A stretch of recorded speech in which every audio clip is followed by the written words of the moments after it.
Elkins, and you are listening to another episode of The Grind. Yeah. Nailed it. Yeah. First live entrance, we totally rehearsed that one. Nailed it. We're a man down, David. We didn't have our goofy intro music like do do do do do do do. God damn it. Oh, we're a man down. Our executive producer / director / our Mexican, he ain't here. Yeah, He's out. That's upsetting. He's chasing tail. That's what he said. He goes, "Don't wait up, boys. I'm gonna go get some girls." I'm like, that's lame. Go away. We're just a couple men in a podcast. Damn it. But anyway, boys and girls, we are live, and I've been waiting all week for this. David, how are we feeling tonight? Feeling great.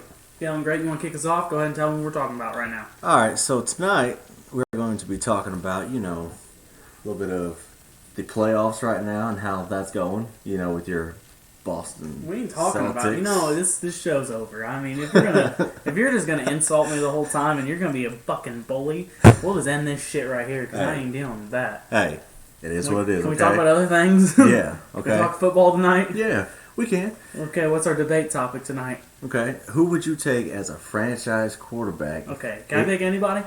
Yeah. We can pick anybody? Yeah. Okay, I'm ready for that. I'm ready for that one. We'll do that later.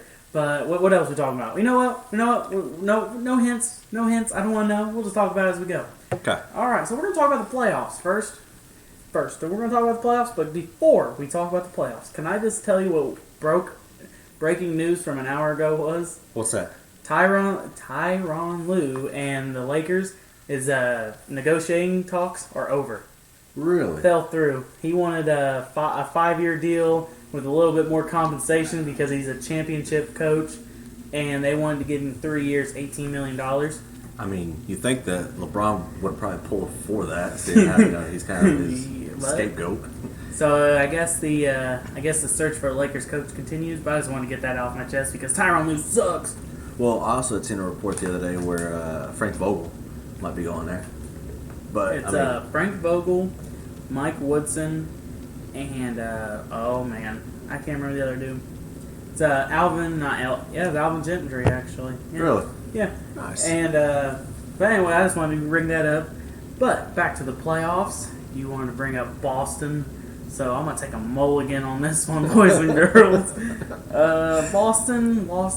It's gonna look like they're gonna lose in 5. They're down by 10 right now. Jeremy's sad. But that's why I'm doing this podcast. This is my therapy session. I'm just gonna be here, a man in a podcast, and his losing Celtics. But anyway, I don't know. They fucking suck. Don't even want to talk about it. But go ahead, David. Give your thoughts about this series. I mean, they was up 1-0. Then all of a sudden, Paul Pierce had to open up his big fat ass mouth. It's over. Yeah. Come on, really? Okay, now really? You're Paul's stupid. Don't get me wrong. He always has the weirdest hot takes. He's like, I'm controversial. And no, obviously. you're dumb. You're over there with no headbands and glasses. I don't know who you are. Who's the Celtics player I like? Anywho, but no, forget my honest opinion on the series. I think you're not allowed to touch Giannis. That's been a little ridiculous going down the stretch because as much as he is unguardable, he's long, athletic, and freakish, hence the name. If you're not allowed to actually guard somebody in the playoffs or allowed to guard him at all, you're not going to win a game. He went in game 3 where we lost by like 20 or something. Yeah. I think 10. He went in the first 14 minutes of the game, he was at the free throw line 10 times. Really? It's ridiculous. You ain't going to be able to do that. I mean, you're not going to be able to beat a team that way. If your whole team's in foul trouble, I mean, you're just going to play a very soft style of defense. Mm-hmm. So, I guess what I'm trying to say is, when it comes to the Boston Bucks series, the Bucks, as much as I don't think they are a better team, I think momentum's their way right now. They're playing well, but when you're pretty much crippling a team that on paper is actually a really good defensive club, you're not winning. So like I said, GG Bucks, you guys 1-5. I owe my buddy a case of Red Apple Ale and 3 shots of fucking tequila. Fuck you, Clark, if you're listening to this. Damn. That's a lot to give up off that. Well, he said they were going to win in 6. I said bet. Then when they lost in 5, I said they lose in 5, I'll do 3 shots of tequila. I regret that decision immediately. Wow, that's rough. Hey, so What do you think about the Trailblazers right now? That's a 3-2. Last night they lost by like, I think 20, right? Yeah, it was like 15, 20. But then we say that this was probably going to be over in, what, 5? I think we said it was going to be over around 6, I thought. I don't, guys, before anyone knows this, I don't actually listen back to our episodes half the time. Me neither. Why would I? Because I'm not, I believe in the product itself, but if I listen back to myself long enough, I'll call myself an idiot, don't get me wrong. But, anyway, I always seen it around 6, but the thing is, this series is very interesting because the 2 games Portland won, Damian Lillard wasn't really the X factor by hints. Right. They won in 4 overtimes. You see where he tried to reduplicate the shot? Yeah. Because I practiced it. That's a good shot. I practiced that. Tries it next time he misses a 3. He misses that bitch 3 times in clutch time. And like it was like at the end of like 2 of the quarters, he pulled a 30-footer and missed it wide right or something. But it's been an interesting series because C.J. McCollum came up big one game. One game, C.J. McCollum came up big, and then Rodney Hood. Yeah, he's been clutch. He hit a 3. I mean, that's just, that he was just like, if you watch the whole play, he's over there just yelling the whole time, ball, ball, ball, Yeah. ball, ball. Because, I mean, everybody else was Double like, yeah, they were all on the left side of the court. Well, that and they were just tired, so, I mean, He was good for the extra like 2 quarters there. Yeah, no The kidding. equivalent. Overtime's 5 minutes, so there's an extra 20 minutes of the game just right there. So Exactly. Jokic played 65 minutes that night. That was nuts. I seen that. I was like, holy shit. He had like a ridiculous stat line. I know he had a triple double at least. Right now he's one triple double short of tying Magic Johnson's like debuting playoff run, like triple doubles in your debut playoff run. So Really? like Magic when he was a rookie in 1980, had so many. Jokic is one short. I can't remember how many he has, but Wow. people were like, "Isn't that impressive?" I'm like, "No, it's actually more impressive for Magic Johnson Right. considering he was like he was a 19-year-old kid starting point guard for the Lakers and won a title, and Jokic is like 30." People, he's not 30, fine, he's 24, but he's been in the league for like several years. Magic came in the scene just like, zip, zap, boom. Right. But no, it's still impressive, and like the Nuggets are playing really good team ball. And Yeah. one of someone I work with, his name's Harley. Hopefully, he ever watches the show. I'm gonna tell him I gave him a name drop. There So you he's go. like, "Hey, you gotta go watch the show, the whole thing, and subscribe. There If you you go. subscribe, your name will be heard." I'm telling you. Anywho, I told him because he's not one of those people who knows anything about basketball. He was like a nerdy kid growing up, but he's trying to learn basketball. So he always comes up to me at work, That's and he's a Nuggets fan.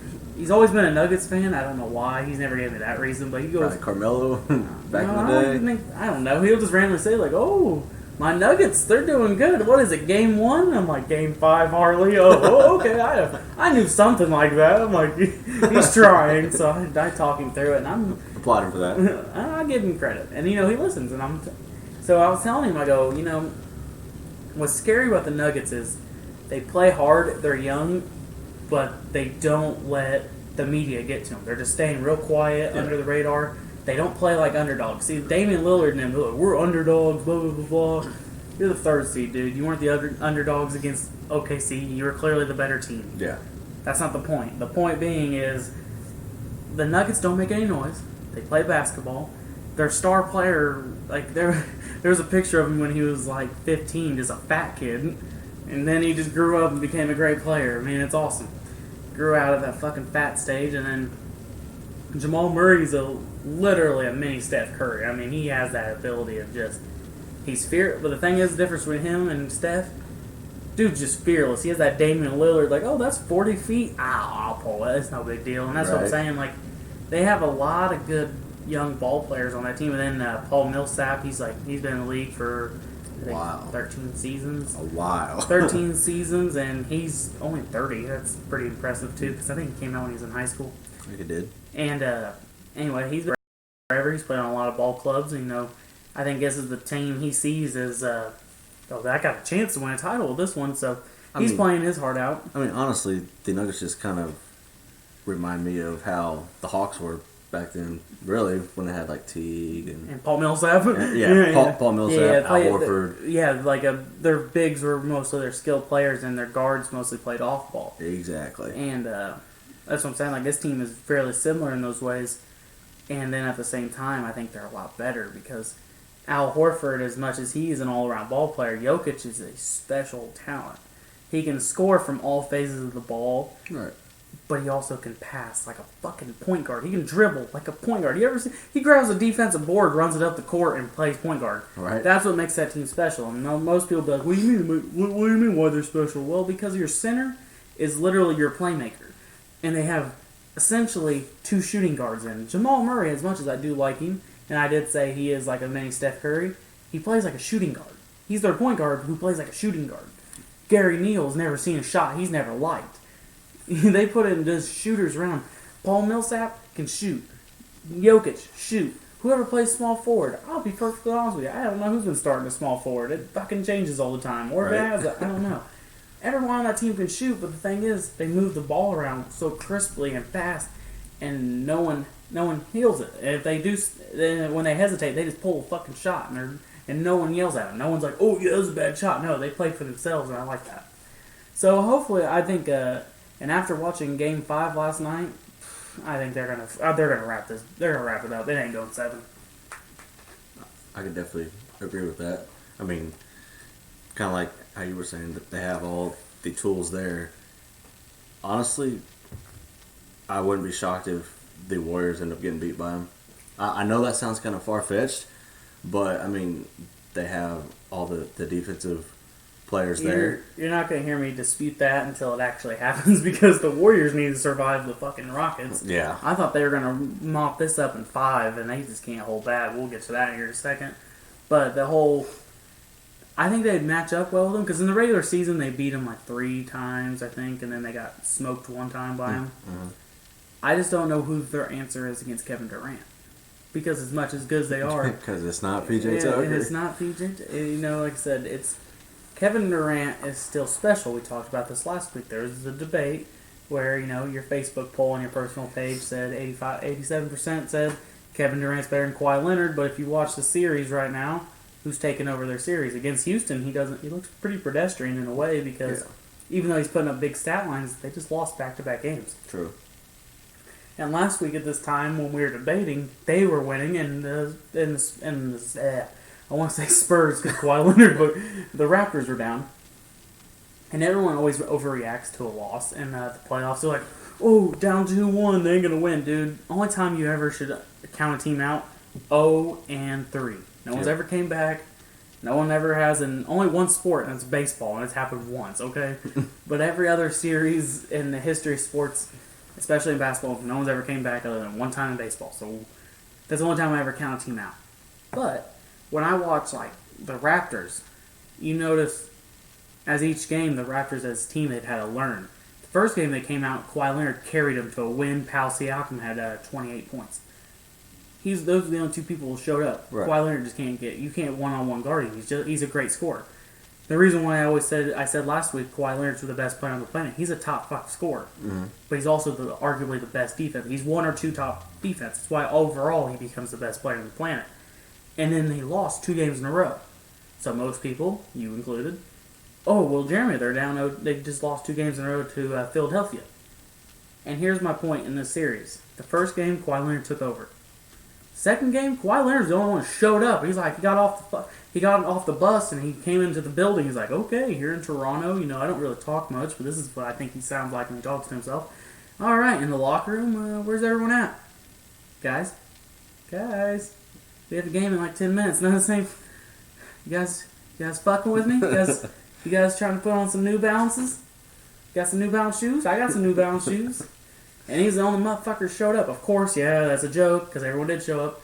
They lost. Yeah. Jimmy Butler had a big game. He had 35 points. But ever since then, what's Jimmy Butler done? Not much. First game, he got eaten alive. Yeah. Second game, he got to get off Kawhi because he's like, "Oh, fuck, I'm getting embarrassed." Game 3 came around. Joel Embiid had a hell of a game. Do you know what controversial phrase Mark Jackson said? This is why Mark Jackson should never have a job as a head coach, because it's the dumb shit he says on air. I didn't see it. He said he can be the greatest big man to ever play this game. Whoa. He is that. He goes, he is that good. He's the greatest big man to ever play the game. He just said, what? And Jeff Van Gundy just said, "Are you fucking dumb?" Because you're disrespecting everybody. And this is what I'm saying. Joel Embiid, as skilled as he is, he's soft. Now, before you say, what do you mean? In this 5 games we've watched, he showed up this game. Game 3, the only time he showed up. Game 1, knee hurts. Game 2, 2 viruses. 2. Who in the fuck has 2 viruses? I don't even At think the same I don't time. think that's medically possible, but clearly it is. He gets 6 treatments a day. On what? I don't know. That's the way to get him to the game. Holy shit. Game 3 has his big fucking night, you know. He hit 9 shots and celebrated on 5 of them. He has where he's hitting the airplane, he's doing the the Hulk Hogan ear thing, like, Yeah. and he's making an ass of himself. And then everyone's like, oh, this is the greatest big man to ever touch the game. Guess why I know why he's not the greatest big man in the game. I was going to come in here tonight, and that was going to be one of our topics. I wanted to be like, Joel Embiid, is he even close to being one of the big men in the league? And I was going to fucking rip him apart. Because, you know, Shaq would got a heck. Shaq, Kareem, any of those dudes, they would have ate his ass alive. Because his fat ass, I don't care. And he's like the biggest guy on the court in a small man's league because it's small ball, bona fide throughout the league. But then Game 4 happened, and guess what? Kawhi Leonard, they held him to less than 10 points, 8 turnovers. He didn't have 10 boards. He looked so pedestrian. And then you got Drake over there hitting the airplane and stuff in Game 5. So, like I said, when you're watching the Raptors, it's like they're a team. Yeah. They play together. Mm-hmm. Joel Embiid's a social media guy. People love Joel Embiid. He's on Twitter running his mouth. He's partying and stuff. But he doesn't take care of his body. Exactly. He's 30 pounds overweight. Did you know that? Nope. The medical staff, they want to give him a nutritionist. They're like, you're fat. That's why you're probably having knee problems. And he's like, oh, I don't speak English. And that's how he sounds. He's like, oh, yeah, I'm a basketball player. No, Joel. Stop eating that cheeseburger. Oh, I'm a basketball player. God damn, I know you know more words than that. But, yeah, so when I'm watching this, I was watching last night. I was sitting at B-Dubs with Will. And I was just watching the game, and their game plan for Kawhi, because Kawhi's been averaging like over 30 points against him. So like, we double team him every time he touches the ball. Someone always tells me Kawhi Leonard doesn't pass the ball. For a man that averages 5 assists a game and 26 points, doesn't pass the ball. You're right, because he has that kind of like Michael Jordan. He reminds me a lot like Michael and Kobe in that way. Not saying he's as good as those guys. I'm not going to compare that because that would catch me some fucking major heat. But the dude he has that killer instinct. He wants to hit the rack. But when they were double teaming him and triple teaming him last night before he took over, because I remember you texted me like he's 0 for 4 right now. Yeah. Well, I was watching the game and they were double teaming like fucking crazy. But what you do is he had Fred VanVleet on the wing wide open. Yeah. Bang, 3. Danny Green, that guy's a laser. Yeah. Bang bang, he hit a couple. You got Kyle Lowry, Kyle Siakam hit a couple threes. I'm like, dude, this is where in playoff basketball, this is where the true greats show up, because not only will he get his numbers, which he wound up having 28 points last night and like 15 boards. He got all of his other teammates involved. No, he didn't have 28. I'm sorry, he had 24. What the hell am I talking about? 24, 14 rebounds, and so many assists. But that's what I'm saying. Like, he just shredded that defense apart, because not only did he get his points, he got everyone else involved. Well, I also know in that first quarter, like when I was watching, he had like 8 boards. In that first quarter, I was like, holy Jesus. They were down by like 10 at one point in that quarter. That's the sad part. Yeah. They were down for most of the quarter. It's just like he just kept fighting and fighting, and that's what your truly greats do. That's what I want to see Kevin Durant do. See, now I'm not going to displace Kevin Durant from the top 2. I always said it last week. Kevin Durant, Kawhi Leonard, those are your top 2 players in the world. I'll have that debate with anybody. Kevin Durant tonight needs to show me that he can take over this series, because the last 2 games, they've been digging themselves a hole early and then come back to lose. Right. Last game, him and fucking Curry combined for over 60 points.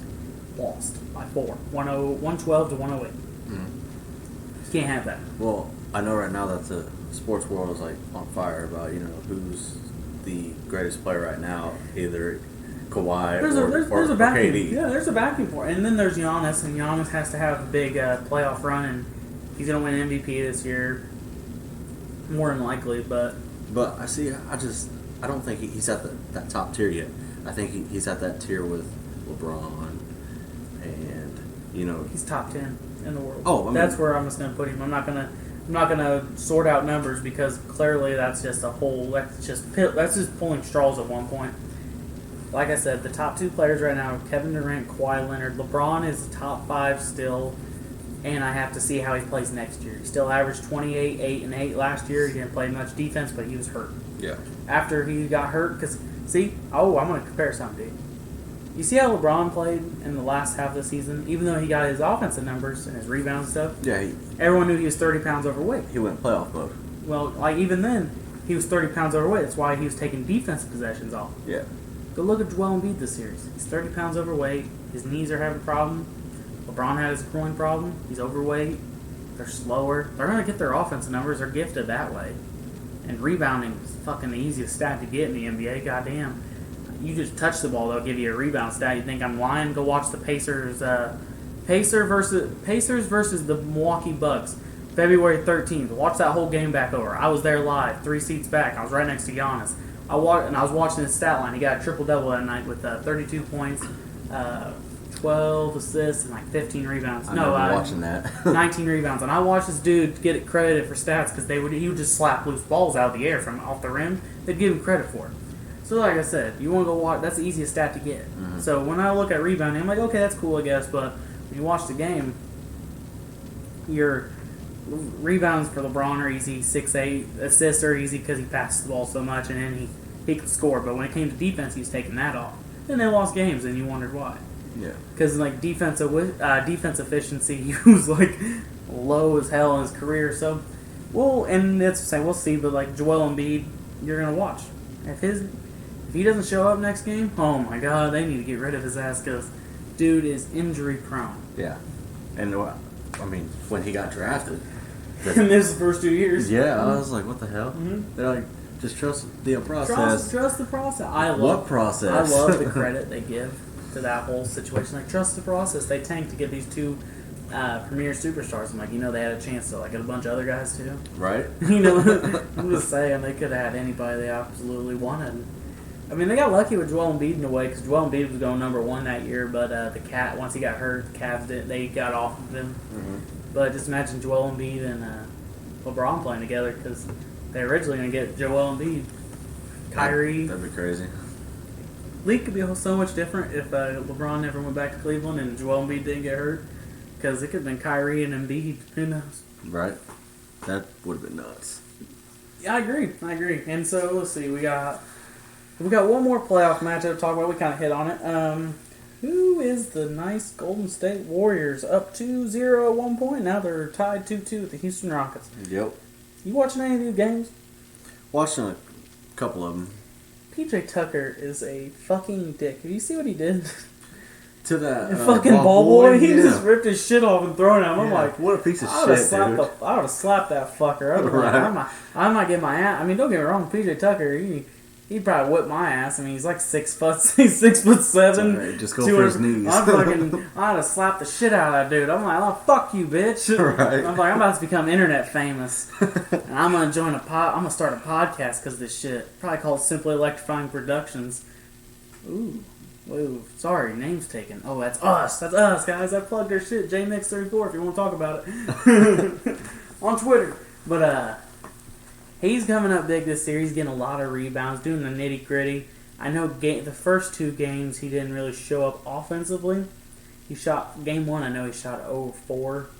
Him and what's-his-face didn't show up. Clint Capella had 4 points. They'd taken away lobs, and you noticed Clint Capella in the regular season, a lot of his points are at the rim. Not a lot of points, I mean above the rim when they lob it up to him.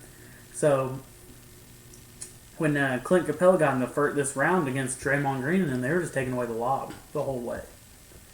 And then after Game 2 happened, that's where the Game 1s were, they were calling for bitching of the fouls and stuff, because remember when they were calling out refs, I got fouled. James Harden's like, I just want a fair chance. Draymond Green's like, bitch, I've been fouled on one of your threes. What the hell are you talking about? So this series has been a lot of drama early on. What are you playing with over there? Oh, I just got, on our live chat, Keaton. Keaton's on there? Yep. Shout out to Keaton Miller. Love you, buddy. He said, what the fuck's he saying? Talk about how Boston is paying Gordon Hayward $130 million to get 7 points a game. I fucking hate that fact. Well, I mean, he's terrified right now of his leg.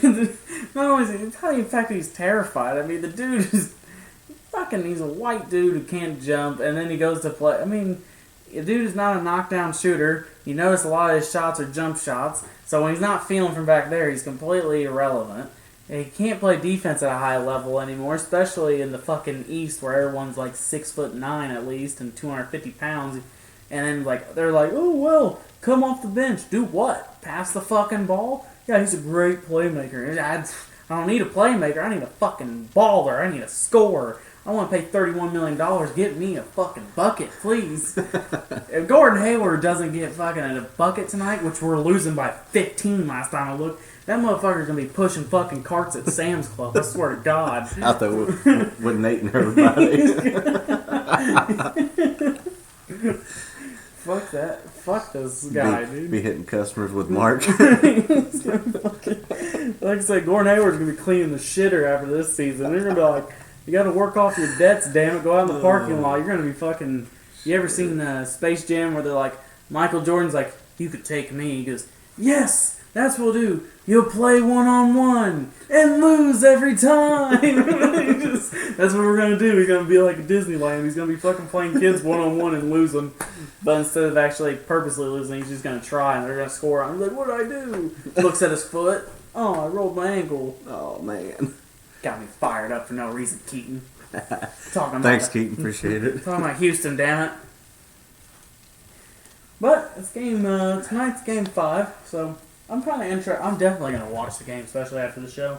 So, who do you think actually wins the series? This series? Yeah. I'm rolling with Golden State due to the fact is I think Houston only scores through 3 ways. And I brought it up last week. Threes, layups, /dunks, free throws. Mm-hmm. They don't score from the mid-range, and they don't score from the post. If you watch these Golden State games when they're down by a lot, they've came back the last 2 games, even when they were down by a lot, because of one reason. Pull up mid-range shots. It wasn't just from Kevin Durant. Klay Thompson gets going. Everyone gets going from there. Then it opens up their whole game. They're not afraid to score from all 5 phases of the ball. Right. When these games get close, Houston starts to choke. James Harden ain't going to hit all these miraculous threes forever. And also, I hate to say it like this, but they were playing at home with a lot of momentum. Yep. They needed it, and they shot the ball lights out those 2 games. Eric Gordon in Game 3 had... Game 3, he had 28 points. He had 20 points in the first half. Mm-hmm. Fucking 18 of them were from threes. The dudes, they were all shooting lights out. PJ Tucker, like I said, lights out. Did you see what PJ said about him guarding Kevin Durant? Oh, what did he say? He said that this is like one of the greatest moments of his entire life or some shit like that. No, he probably is. He's probably like, I'm just trying my best here, man. I'm just doing my best. Because you got to realize he was stuck in fucking that one place forever. Phoenix. He was in Phoenix for a couple of years not doing a damn thing. He went to Toronto and then went to Houston. He's been finally doing something. Yep. I mean... And he fits their systems perfectly. And Phoenix, I mean, there's like the whole, like, I know Keaton brought it up the other night when we did our testing podcast. If you guys haven't got a chance to listen to us drink some adult beverages and talk about dumb shit, you can go back to that. But Keaton brought up this whole, he wanted to say, who's Donovan Mitchell or Devin Booker? Who would you have? Who do you think's better? Never really specified. He goes, which one would you rather have? Well, I look at it in this way. Look at their teams before we start comparing these players. Mm-hmm. We're just saying, PJ Tucker was on the Suns for God knows how long and was an absolute footnote. No one even knew who this guy was. If you said, hey man, PJ Tucker played well last night for the Suns, you'd be like, who the fuck's that? PJ Tucker does well. He's been doing well at the fucking Houston Rockets and been doing his job for a couple of seasons now, and everyone's like, he's a household name in a way. You're like, when you talk about guys who are this 3-and-D player that do everything in the modern NBA, you go, oh yeah, PJ Tucker? If you're an NBA fan, you're like, yeah, PJ Tucker's tough. He plays great. He guards Kevin Durant in a fucking 7-game series. Right. And no one says, oh, kid, he's getting eaten up over there. He's not. He's up in Kevin Durant. Mm-hmm. That's what I'm saying. Like, Phoenix Suns have been such a terrible franchise from ownership down. It's fucking unreal. They got lucky with Devin Booker at number 13, but I'm not getting into that subject just yet. You can clearly think I thought about that. Yeah, obviously. And then, like I said, Houston, they just don't play defense at that high level. They have three guys on that offense that really do. Chris Paul, he plays defense at a high level individually. PJ Tucker individually, high level, and he plays good help side. Clint Capella, great rim protector. James Harden, he's not a defensive player. Nope. Eric Gordon's just lucky that fucking Klay Thompson's missing. Honest to God. If Klay was even hitting... See, that's another thing. I think Klay's about to go nuclear one night. If he goes fucking nuclear, we're done. We're done. Right. Wrap it. It's a title again. Fucking the Hampton 5 struck again. I definitely agree with that. He's been off for like the last few games, really. On and off all season. I just think that dude's tired. What people don't realize is when you're a dynasty in any sport, towards the end of your dynasty, it's because you've gone so late in the playoffs. Dude, they've been to the finals 5 years in a row. This would make Mark 6. I know. We give LeBron credit. Ooh, LeBron did 8 years in a row. People are like hanging on his nutsack. Like, yeah, he's the greatest player ever. He lost a lot of them, but he was there, damn it. I'm like, Golden State's went to 5 of those motherfuckers. They're right in a row. Bang, bang, bang, bang, bang. Beat LeBron 4 times. Bang, bang, bang, bang. People are like, well, LeBron beat them once. Good for him. Good job. You made Kevin Durant come there, you motherfucker. How do you feel now? Dick. So, that's what I'm saying. Like,